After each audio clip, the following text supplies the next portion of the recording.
Të dashur shqiptar, shkaku i coptimit të Shqipërisë në 28.000 km2 nuk është faji i fuqive të mëdha. Anglia na dha këtë status dhe nuk është keq. Në fakt Franca donte të na jepte vetëm 10.000 km2, Turqia donte të na jepte 90.000 km2, ndërsa Austria donte të na jepte 60.000 km2. Dhe fajin kryesor për të gjitha këto masakra, shpërndarjen e Shqipërisë në 5 shtete të ndryshme, të gjithë fajin e kanë rilindasit shqiptar. Merë frymthell. Më 4 gusht të vitit 2026, në një bisedë të drejt për drejt në TikTok, unë bëj zbulimin e tmerrshëm që gjuha shqipe është gjuhë neolatine, për shkak se emrat e gjinisë mashkullore në gjuhën shqipe, dhe ato që mbarojnë me i, dhe ato që mbarojnë me u, që të gjithë vijnë nga emrat e gjuhës latine vulgare, në të njëjtën mënyrë krijon emrat në gjuhën e Sardenjës, në gjuhën rumune, në gjuhën siciliane të vjetër, që s'përdoret më, është harruar, në gjuhën arbreshe, në gjuhën e arvanitasve dhe në gjuhën e shqiptarëve arbanasi dhe në gjuhën e çamëve pranë lumit Thyamis.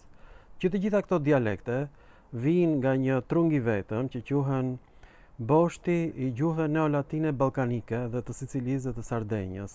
Nuk kanë lidhje me popullin lasht Shardana, të cilët quheshin njerëz të detit dhe që arritën të pushtojnë Egjiptin në vitet 1200 para erës sonë. Kjo gjuhë është krijuar në shekullin e 4 të erës sonë, shumë vonë. Në fakt, në datën 479, në vitin kur gotët hynë në Romë dhe djegën Romën, dhe megjithëse Roma kishte 450 pengesa,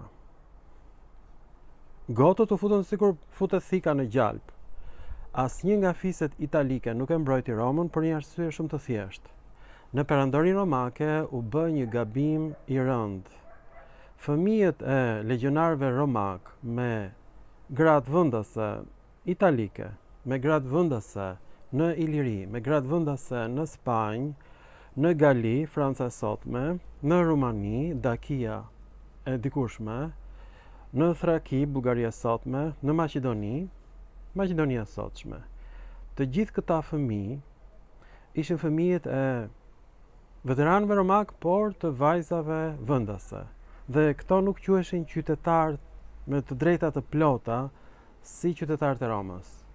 Pra Roma mbeti komplet e veçuar nga pjesët e tjera të Italisë, po ashtu komplet e veçuar dhe nga pjesët e tjera të perandorisë. Ky ishte një gabim shumë i rëndë.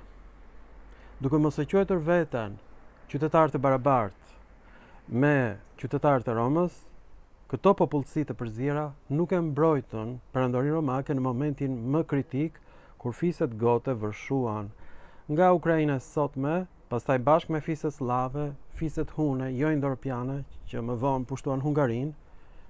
Pra të gjitha këto fise u futën në Iliri, në Itali, pa pengesë, pa një lloj rezistence. Popullsia vendase përzier, e cila nuk gëzonte të drejta të plota si qytetarët romak, nuk rezistoi. E njëjta gjë ndodhi edhe në Angli.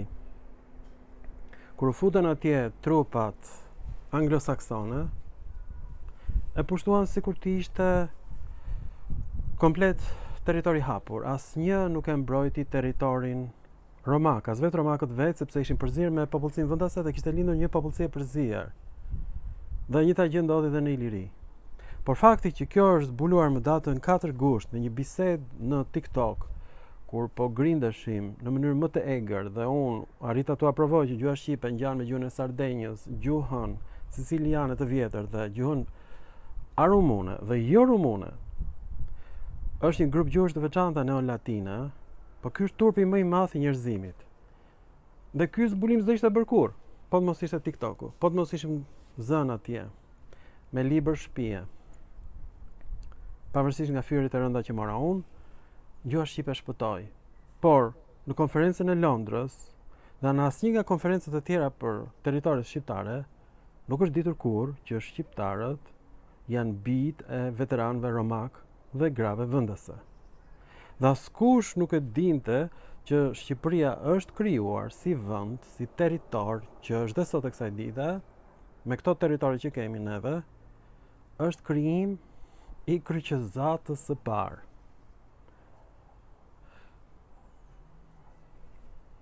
Shqipëria është krijuar nga normanët, që ishin viking, të cilët e braktisën gjuhën e tyre dhe filluan të mësojnë gjuhën vulgare, latine, franceze në veri të Francës, aty u vendosën.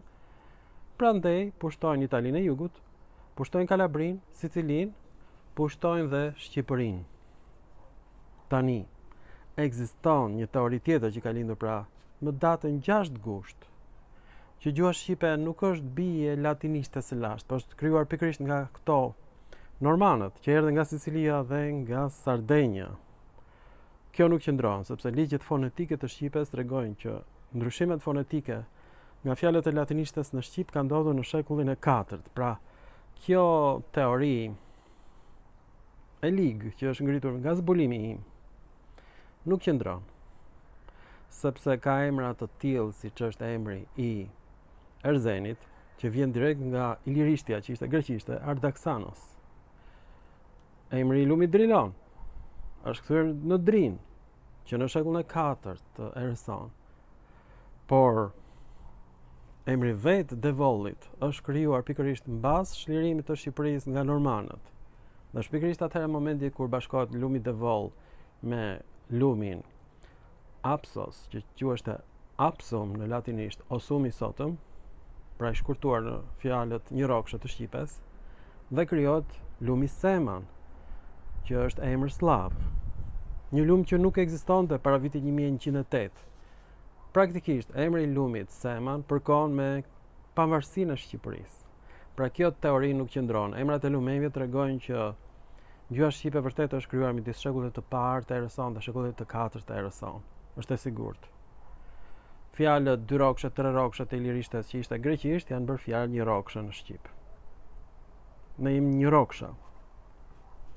Pra nuk qëndron kjo teori që ne jemi krijuar shumë vonë nga normanët, s'është e vërtet, por klasa politike feudale është krijuar vërtet nga familjet e anxhuinëve dhe të normanëve, faktikisht. Ishin kryqëtarët francezë ata që ngritën klasën politike feudale në Shqipëri. Kjo është e sigurt. Por gjuha shqipe pra është krijuar aty nga shekulli 4 i erës sonë bashkë me gjuhën arumune, gjuhën siciliane të vjetër dhe gjuhën e Sardenjës. Pra, fajin kryesor të shqiptarëve që s'din kur u krijua Shqipëria dhe rikrijuan atë në vitin 1912 gabimisht, është fakti që ata nuk e dinin që Shqipëria është krijuar nga kryqëzata e parë, nga kryqëtarët norman, dhe nuk e dinin që gjuha shqipe është gjuhë neolatine. Është një fatkeqësi e jashtëzakonshme dhe mua më ra bara rënd që ta gjej këtë dhe t'ju shpjegoj shqiptarëve. Pra, mos i akuzoni fuqitë e mëdha europiane për gabimet që i kemi bërë vetë, për faktin që nga dëshira për të bërë pellaz këtë lashtë, duke lexuar poemën e Iliadës, ne u çmendëm komplet dhe kemi krijuar një identitet që s'na përket nga një novel në formë poeme, siç është ajo Iliadës dhe e Odiseas. Është një lloj sikur serbët e sotëm të krijojnë identitetin e tyre nga vepra Ismail Skadares, generali i ushtrisë së vdekur. Kaq e çmendur është ideja e krijimit të identitetit pellazg me fjalë një rokshë nga një emër fisi në Pellazgji, që ishte një lugi në Thesali, në Greqi dhe jo në Shqipëri. Kaq të çmendur jemi ne. Por ju shpëtova. Pra nuk e kanë fajin fuqitë e huaja, e kanë fajin vetë shqiptarët që nuk e dinin që ishte gjuhë neolatine. Nga dëshira e madhe për të bërë njësh me Aleksandrin e Madh, që ishte pushtuesi i Ilirisë, i cili vendosi emrin Emathia, që do thot ranishte në mat, dhe emrin Dyrachion, që do thot shkëmb i keq, në gjuhën greke maqedone. Ai, ne i themi që është gjyshi ynë, është bërë udhëheqësi ynë shpirtëror, dhe vetë fjala lek është shkurtim një rokësh i emrit Aleksandros, që do thot mbrojtës i njeriut në greqisht. Kaq të çmendur jemi ne. Pra ne jemi populli kocaqi, njerëz me të meta mendore, pra unë po ju shëroj. Mos ja vini fajin fuqive të mëdha. Askush se kanë fajin. Ne kemi fajin, që se dim që flasim një gjuhë neolatine. Ky është identiteti jon, i vërtet. Ju dua shumë. Dhe mirupafshim në filma të tjerë shkencor.